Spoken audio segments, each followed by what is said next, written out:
ಹೋದ ಎಪಿಸೋಡ್ ಅಲ್ಲಿ ನೋಡಿದ್ವಿ ಲೂಫಿ ಝೋರೋ ಅಂತ ಪೈರಟ್ ಹಂಟರ್ ನ ಹುಡುಕುತ್ತಾ ಕೋಬಿ ಜೊತೆ ನೇವಿ ಬೇಸ್ ಕಡೆ ಹೋಗ್ತಾರೆ. ಕೋಬಿ ಕೇಳ್ತಾನೆ, ನೀನು ನಿಜವಾಗಿಯೂ ಝೋರೋನ ಕ್ರೂಗೆ ಸೇರ್ಸ್ಕೊಂತೀಯ? ಲೂಫಿ, ಯಾಕೆ ಸೇರ್ಸ್ಕೋಬಾರ್ದ? ಕೋಬಿ, ಹುಚ್ಚನ ನೀನು? ಅವನು ಜಗತ್ತಿನ ಅತ್ಯಂತ ಡೇಂಜರಸ್ ಸ್ವಾರ್ಡ್ಸ್ಮನ್. ಎಲ್ಲರೂ ಅವನನ್ನ ಪೈರಟ್ ಹಂಟರ್ ಝೋರೋ ಅಂತ ಕರೀತಾರೆ. ಮನುಷ್ಯನ ರೂಪದಲ್ಲಿರುವ ಡೆವಿಲ್ ಅವನು. ನಂತರ ಲೂಫಿ ಸ್ಟ್ರೇಂಜರ್ಸ್ ನ ಕೇಳ್ತಾನೆ, ಝೋರೋ ಎಲ್ಲಿದ್ದಾನೆ? ಅಷ್ಟು ಕೇಳುತ್ತಿದ್ದಂತೆ ಎಲ್ಲರೂ ಹೆದರಿ ಅಲ್ಲಿಂದ ಓಡಿ ಹೋಗ್ತಾರೆ. ಸ್ವಲ್ಪ ಹೊತ್ತಿನ ಬಳಿಕ ಇಬ್ಬರು ಝೋರೋ ಹುಡುಕುತ್ತಾ ಅವನು ಇರುವ ಜಾಗಕ್ಕೆ ತಲುಪ್ತಾರೆ. ಝೋರೋನನ್ನು ಒಂದು ದೊಡ್ಡ ಮರಕ್ಕೆ ಕಟ್ಟಿ ಹಾಕಿರ್ತಾರೆ. ಲೂಫಿ ಹೇಳ್ತಾನೆ, ಅವನ ಕೈ ಕಾಲ್ ಬಿಡಿಸೋಣವಾ? ಕೋಬಿ, ಅಯ್ಯೋ ಬೇಡ, ಅವನನ್ನು ಬಿಡಿಸಿದ ತಕ್ಷಣ ನಮ್ಮನ್ನೇ ಕೊಂದು ಬಿಡ್ತಾನೆ. ಝೋರೋ ಇಬ್ಬರನ್ನು ನೋಡುತ್ತಾ ಹೇಳ್ತಾನೆ, ನೀವಿಬ್ಬರು ಇಲ್ಲಿಂದ ಹೋಗಿ. ಅಷ್ಟರಲ್ಲಿ ಒಂದು ಚಿಕ್ಕ ಹುಡುಗಿ ಗೋಡೆ ಹಾರಿ ಝೋರೋ ಹತ್ತಿರ ಓಡಿ ಬಂದು ಅವನಿಗೆ ರೈಸ್ ಬಾಲ್ಸ್ ಕೊಡ್ತಾಳೆ. ಝೋರೋ, ಏ ಹುಡುಗಿ, ಇಲ್ಲಿಂದ ಹೋಗು, ನನಗೆ ಹಸು ಇಲ್ಲ, ಹೋಗು, ಇಲ್ಲ ಅಂದ್ರೆ ಲಾತೆ ಹೊಡಿತೀನಿ. ಆದ್ರೆ ಅದು ಅವಳನ್ನು ಕಾಪಾಡೋಕೆ ಹೇಳಿದ ಮಾತು. ಅಷ್ಟರಲ್ಲಿ 3 ಜನ ಸೋಲ್ಜರ್ಸ್ ಅಲ್ಲಿಗೆ ಬರ್ತಾರೆ. ಒಬ್ಬನು ರೈಸ್ ಬಾಲ್ಸ್ ತೆಗೆದುಕೊಂಡು ಕಾಲಿನಿಂದ ತುಳಿದು ಹಾಕ್ತಾನೆ. ಕ್ರಿಮಿನಲ್ ಗೆ ಊಟ ಕೊಡೋದು ಕ್ರೈಮ್, ಇದಕ್ಕೆ ನಿನ್ನನ್ನು ಕೊಲ್ಲಬಹುದು. ನನ್ನ ಅಪ್ಪ ಯಾರು ಗೊತ್ತಾ? ನಾನು ಕ್ಯಾಪ್ಟನ್ ಮಾರ್ಗನ್ ನ ಮಗ. ಅವನ ಜೊತೆ ಇದ್ದ ಸೋಲ್ಜರ್. ಈ ಹುಡುಗಿಯನ್ನು ಇಲ್ಲಿಂದ ಎಸೆದು ಬಿಡ್ತೀನಿ. ಕೋಬಿ, ಅವಳು ಚಿಕ್ಕ ಹುಡುಗಿ ಅಲ್ವಾ? ಆ ಸೋಲ್ಜರ್ ಅವಳನ್ನು ಎಸೆಯಲು ಹೋಗುತ್ತಿರುವಾಗ ಲೂಫಿ ಓಡಿ ಬಂದು ಆ ಹುಡುಗಿಯನ್ನು ಉಳಿಸ್ತಾನೆ. ಅವರು ಅಲ್ಲಿಂದ ಹೋಗುತ್ತಿರುವಾಗ ಝೋರೋ, ಇನ್ನೂ 10 ದಿನ ಇದೆ ಅಲ್ವಾ, ಆಮೇಲೆ ನಿಮ್ಮ ಪರಿಸ್ಥಿತಿ ಏನಾಗುತ್ತೆ ಅಂತ ನೋಡ್ತೀರಾ ಅಂತ ಹೇಳ್ತಾನೆ. ಅವರು ಅಲ್ಲಿಂದ ಹೋಗ್ತಾರೆ. ನಂತರ ಲೂಫಿ ಝೋರೋ ಹತ್ತಿರ ಹೋಗ್ತಾನೆ. ಝೋರೋ, ಈ ರೈಸ್ ಬಾಲ್ಸ್ ನನಗೆ ಕೊಡ್ತೀಯಾ? ಕೋಬಿ, ಅವು ಈಗ ಸಂಪೂರ್ಣವಾಗಿ ಹಾಳಾಗಿವೆ. ಆದರೂ ಝೋರೋ ಅದನ್ನ ತಿನ್ನುತ್ತಾನೆ. ತಿಂದ ನಂತರ ಹೇಳ್ತಾನೆ, ಊಟಕ್ಕೆ ಥ್ಯಾಂಕ್ಸ್. ಇದನ್ನು ನೋಡಿ ಲೂಫಿಗೆ ಗೊತ್ತಾಗುತ್ತೆ, ಝೋರೋ ಹೊರಗೆ ಕೋಪಿಷ್ಟನಂತೆ ಕಾಣಬಹುದು, ಆದರೆ ಮನಸ್ಸಿನಿಂದ ಒಳ್ಳೆಯವನು. ಲೂಫಿ ಆ ಹುಡುಗಿಯಿಂದ ನಡೆದಿದ್ದನ್ನೆಲ್ಲ ಕೇಳುತ್ತಾನೆ. ಕೆಲ ದಿನಗಳ ಹಿಂದೆ ಕ್ಯಾಪ್ಟನ್ ಮಾರ್ಗನ್ ನ ಮಗ ಹೋಟೆಲ್ಗೆ ಬಂದು ಗಲಾಟೆ ಮಾಡಿದ್ದ. ಆಗ ಅಲ್ಲಿದ್ದ ಝೋರೋ ಅವನನ್ನು ತಡೆದು ಆ ಹುಡುಗಿಯ ಕುಟುಂಬ ಮತ್ತು ಅವರ ಪೆಟ್ ನ ಪ್ರಾಣ ಉಳಿಸಿದ್ದ. ಅದಕ್ಕೆ ಝೋರೋನ ಬಂಧಿಸಲಾಗಿತ್ತು. ಈ ಕಡೆ ಝೋರೋ ತನ್ನ ಪಾಸ್ಟ್ ಅನ್ನು ನೆನಪಿಸಿಕೊಳ್ಳುತ್ತಾನೆ. ನೀಲಿ ಕೂದಲಿನ ಒಂದು ಹುಡುಗಿಯ ಜೊತೆ ಸ್ವಾರ್ಡ್ಸ್ ಪ್ರಾಕ್ಟೀಸ್ ಮಾಡುತ್ತಿರ್ತಾನೆ. ಯಾವಾಗಲೂ ಅವಳು ಝೋರೋನನ್ನು ಸೋಲಿಸುತ್ತಿದ್ದಳು. ಆ ನೆನಪು ಬಂದ ತಕ್ಷಣ ಝೋರೋ ದುಃಖದಿಂದ ಹೇಳುತ್ತಾನೆ, ಇಲ್ಲಿ ನಾನು ಸಾಯಲ್ಲ. ಅಷ್ಟರಲ್ಲಿ ಲೂಫಿ ಅವನ ಮುಂದೆ ಬಂದು ಹೇಳ್ತಾನೆ, ನೀನು ನನ್ನ ಕ್ರೂಗೆ ಜಾನ್ ಆಗ್ತೀಯ? ಝೋರೋ ಆಶ್ಚರ್ಯದಿಂದ ಕೇಳುತ್ತಾನೆ, ಅದನ್ನು ನಿರ್ಧಾರ ಮಾಡುವವನು ನೀನಾ?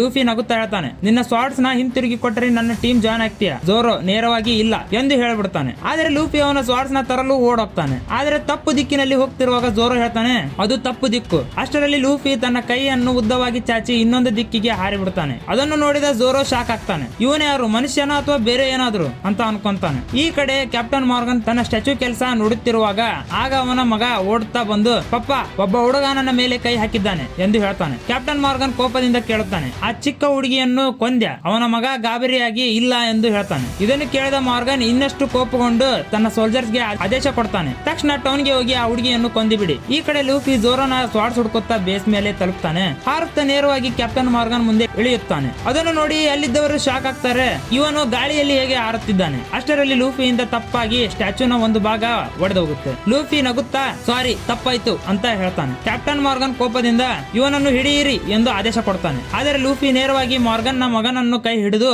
ಝೋರೋನ ಸ್ವಾರ್ಡ್ಸ್ ಎಲ್ಲಿದೆ ಹೇಳು ಎಂದು ಅವನನ್ನು ಎಳೆದುಕೊಂಡು ಹೋಗ್ತಾನೆ. ಈ ಕಡೆ ಝೋರೋನ ಕಟ್ಟು ಬಿಡಿಸಲು ಹೋಗುತ್ತಿದ್ದಂತೆ ಹಲವಾರು ಸೋಲ್ಜರ್ಸ್ ಬಂದು ಅವರ ಮೇಲೆ ಗನ್ಸ್ ತೋರಿಸ್ತಾರೆ. ಅದೇ ಸಮಯದಲ್ಲಿ ಕ್ಯಾಪ್ಟನ್ ಮಾರ್ಗನ್ ಕೂಡ ಅಲ್ಲಿಗೆ ಬರ್ತಾನೆ. ಝೋರೋ ತನ್ನೊಳಗೆ ನಾನು ಇಲ್ಲಿ ಸಾಯಲ್ಲ ಎಂದುಕೊಳ್ಳುತ್ತಾನೆ. ಸೋಲ್ಜರ್ಸ್ ಫೈರ್ ಮಾಡಲು ಹೋಗುತ್ತಿದ್ದಾಗಲೇ ಲೂಫಿ ಗಾಳಿಯಿಂದ ಹಾರುತ್ತಾ ಅಲ್ಲಿಗೆ ಬರ್ತಾನೆ.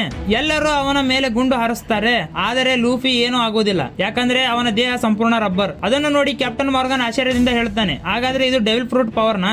ಲೂಫಿ ಹೇಳ್ತಾನೆ, ಹೌದು, ಡೆವಿಲ್ ಫ್ರೂಟ್ ತಿಂದವರು ಸ್ಪೆಷಲ್ ಪವರ್ ಸಿಗುತ್ತೆ. ನಾನು ಗಮ್ ಫ್ರೂಟ್ ತಿಂದಿದ್ದೀನಿ, ಅದಕ್ಕೆ ನನ್ನ ಬಾಡಿ ರಬ್ಬರ್ ಆಗಿದೆ. ಅಷ್ಟರಲ್ಲಿ ಲೂಫಿ ಝೋರೋನ 3 ಸ್ವಾರ್ಡ್ಸ್ ಅವನ ಕೈಗೆ ಕೊಡುತ್ತಾನೆ. ಝೋರೋನ ಕಟ್ಟು ಬಿಚ್ಚಿದ ತಕ್ಷಣ ಒಂದು ಸ್ವಾರ್ಡ್ ನ ಬಾಯಿಯಲ್ಲಿ ಹಿಡಿದು ಉಳಿದ 2 ಸ್ವಾರ್ಡ್ ಗಳನ್ನು ಕೈಯಲ್ಲಿ ಹಿಡಿದು ಎಲ್ಲರ ಮುಂದೆ ನಿಂತುಕೊಳ್ತಾನೆ. ಲೂಫಿ ಖುಷಿಯಿಂದ ವಾವ್ ಎಷ್ಟು ಕೂಲ್ ಎಂದು ಹೇಳುತ್ತಾನೆ. ಝೋರೋ ಎಲ್ಲರನ್ನು ನೋಡಿ ನನ್ನ ಹತ್ತಿರ ಬಂದರೆ ಬದುಕೋದಿಲ್ಲ ಎಂದು ಎಚ್ಚರಿಕೆ ಕೊಡ್ತಾನೆ. ಅದನ್ನು ಕೇಳಿ ಎಲ್ಲಾ ಸೋಲ್ಜರ್ಸ್ ಭಯದಿಂದ ಹಿಂದೆ ಸರಿಯುತ್ತಾರೆ. ಆಗ ಝೋರೋ ಲೂಫಿಯ ಕಡೆ ನೋಡಿ ಹೇಳ್ತಾನೆ, ನಿನಗೆ ಕಿಂಗ್ ಆಫ್ ಪೈರಟ್ಸ್ ಆಗ್ಬೇಕಲ್ವಾ? ನನಗೆ ಒಂದು ಕನಸಿದೆ, ಜಗತ್ತಿನ ಬೆಸ್ಟ್ ಸ್ವಾರ್ಡ್ಸ್ಮ್ಯಾನ್ ಆಗ್ಬೇಕು. ಲೂಫಿ ನಗುತ್ತಾ, ಆಗ ಇಬ್ಬರು ನಮ್ಮ ಕನಸುಗಳಿಗಾಗಿ ಹೋರಾಡೋಣ ಎಂದು ಹೇಳುತ್ತಾನೆ. ಅಷ್ಟರಲ್ಲಿ ಲೂಫಿ ಝೋರೋಗೆ ಕೆಳಗೆ ಬಾಗಲು ಹೇಳುತ್ತಾನೆ. ಝೋರೋ ಬಾಗುತ್ತಿದ್ದಂತೆ ಲೂಫಿ ತನ್ನ ಕಾಲುಗಳನ್ನು ಉದ್ದವಾಗಿ ಚಾಚಿ ಒಂದೇ ಅಟ್ಯಾಕ್ ನಲ್ಲಿ ಎಲ್ಲಾ ಸೋಲ್ಜರ್ಸ್ ಗಳನ್ನು ಹಾರಿಸಿ ಬೀಳಿಸ್ತಾನೆ. ಒಬ್ಬ ಸೋಲ್ಜರ್ ಹೇಳುತ್ತಾನೆ, ಇವನು ಹೇಗೆ ಹಿಂಗೆ ಫೈಟ್ ಮಾಡ್ತಿದ್ದಾನೆ? ಇದನ್ನೆಲ್ಲ ನೋಡಿ ಕ್ಯಾಪ್ಟನ್ ಮಾರ್ಗನ್ ಕೋಪದಿಂದ ಮುಂದೆ ಬರ್ತಾನೆ. ನನ್ನ ಎದುರು ನಿಲ್ಲೋ ಧೈರ್ಯ ನಿಮಗೆ ಹೆಂಗೆ ಬಂತು ಎಂದು ಹೇಳಿ ತನ್ನ ಆಕ್ಸ್ ಹ್ಯಾಂಡ್ ನಿಂದ ಲೂಫಿ ಮೇಲೆ ಅಟ್ಯಾಕ್ ಮಾಡುತ್ತಿದ್ದಾನೆ. ಆದ್ರೆ ಲೂಫಿ ಜಂಪ್ ಮಾಡಿ ಆ ಅಟ್ಯಾಕ್ ನ ಡಾಡ್ಜ್ ಮಾಡ್ತಾನೆ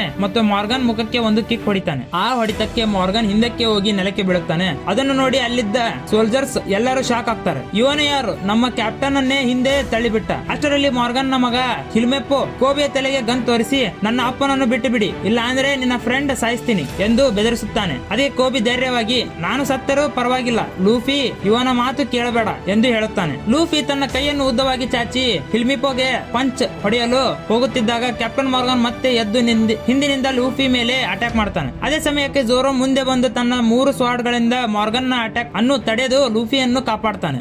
ಮಾರ್ಗನ್ ಬಿದ್ದ ತಕ್ಷಣ ಅಲ್ಲಿದ್ದ ಎಲ್ಲರೂ ಮರೀನ್ಸ್ ನೆಮ್ಮದಿಯಿಂದ ಉಸಿರು ಬಿಡ್ತಾರೆ. ಯಾಕಂದ್ರೆ ಮಾರ್ಗನ್ ಎಷ್ಟು ದಿನ ಅವರನ್ನೆಲ್ಲ ಬಲವಂತವಾಗಿ ತನ್ನ ಆದೇಶಕ್ಕೆ ಕೆಲಸ ಮಾಡಿಸುತ್ತಿದ್ದ. ಅವನು ಸೋಲನ್ನು ನೋಡಿ ಎಲ್ಲರೂ ಖುಷಿಯಾಗಿ ಸಂಭ್ರಮಿಸುತ್ತಾರೆ. ಸ್ವಲ್ಪ ಸಮಯದ ನಂತರ ಎಲ್ಲರೂ ಟೌನ್ ಗೆ ಬಂದು ರೆಸ್ಟೋರೆಂಟ್ ನಲ್ಲಿ ಕುಂತು ಊಟ ಮಾಡುತ್ತಿರ್ತಾರೆ. ಆಗ ಕೆಲವು ಮರೀನ್ ಆಫೀಸರ್ಸ್ ಅಲ್ಲಿಗೆ ಬಂದು, ನೀವು ಈ ಟೌನ್ ಅನ್ನು ಮಾರ್ಗನ್ ನಿಂದ ಉಳಿಸಿದ್ದೀರಿ, ಆದರೆ ನಾವು ಮರೀನ್ಸ್, ನೀವು ಪೈರೇಟ್ಸ್, ಆದ್ದರಿಂದ ನಿಮ್ಮನ್ನು ಇಲ್ಲಿ ಇರಲು ಬಿಡೋದು ಆಗುವುದಿಲ್ಲ ಎಂದು ಹೇಳ್ತಾರೆ. ಅದನ್ನು ಕೇಳಿದ ಲೂಫಿ ನಗುತ್ತಾ, ಪರವಾಗಿಲ್ಲ, ನಮಗೂ ಇಲ್ಲಿಂದ ಹೊರಡಬೇಕಿತ್ತು ಎಂದು ಹೇಳುತ್ತಾನೆ. ಅಷ್ಟರಲ್ಲಿ ಕೋಬಿ ಮರೀನ್ ಆಫೀಸರ್ ಮುಂದೆ ನಿಂತು, ಪ್ಲೀಸ್ ನನ್ನನ್ನು ಮರೀನ್ಸ್ ಗೆ ಸೇರಿಸಿಕೊಳ್ಳಿ ಎಂದು ಕೇಳುತ್ತಾನೆ. ಆಫೀಸರ್ ಅವನನ್ನು ನೋಡಿ, ಮರೀನ್ಸ್ ಲೈಫ್ ಅಷ್ಟು ಸುಲಭವಲ್ಲ, ತುಂಬಾ ಕಷ್ಟಗಳನ್ನು ಎದುರಿಸಬೇಕು, ಅದಕ್ಕೆ ಸಿದ್ಧನಾ ಎಂದು ಕೇಳುತ್ತಾನೆ. ಕೋಬಿ ಯಾವುದೇ ಯೋಚನೆ ಮಾಡದೆ, ಹೌದು ನಾನು ಸಿದ್ಧ ಎಂದು ಉತ್ತರಿಸುತ್ತಾನೆ. ಆಫೀಸರ್ ನಗುತ್ತಾ, ಹಾಗಾದರೆ ಇಂದಿನಿಂದ ನೀನು ಮರೀನ್ ಎಂದು ಹೇಳುತ್ತಾನೆ. ಇದನ್ನು ಕೇಳಿದ ಕೋಬಿಗೆ ತುಂಬಾ ಸಂತೋಷವಾಗುತ್ತೆ. ಅವನು ತಕ್ಷಣ ಸಲ್ಯೂಟ್ ಮಾಡಿ ತನ್ನ ಹೊಸ ಜೀವನವನ್ನು ಆರಂಭಿಸುತ್ತಾನೆ. ಈ ಕಡೆ ಲೂಫಿ ಮತ್ತು ಜೋರೋ ತಮ್ಮ ಬೋಟ್ ಹತ್ತಿರ ಬರುತ್ತಾರೆ. ಹೊರಡಲು ಸಿದ್ಧವಾಗುತ್ತಿದ್ದಂತೆ ಅಲ್ಲಿದ್ದ ಎಲ್ಲಾ ಮರೀನ್ಸ್ ಅವರಿಗೆ ಸಲ್ಯೂಟ್ ಮಾಡ್ತಾರೆ. ಇದು ಮೊದಲ ಬಾರಿಗೆ ಮರೀನ್ಸ್ ಪೈರೇಟ್ಸ್ ಗೆ ಗೌರವದಿಂದ ಸಲ್ಯೂಟ್ ಮಾಡುತ್ತಿದ್ದಾರೆ. ಲೂಫಿ ತನ್ನ ಸ್ಟ್ರಾ ಹ್ಯಾಟ್ ಅನ್ನು ಸರಿಯಾಗಿ ಹಾಕಿಕೊಂಡು ಸಮುದ್ರದ ಕಡೆ ನೋಡುತ್ತಾ ಹೇಳ್ತಾನೆ,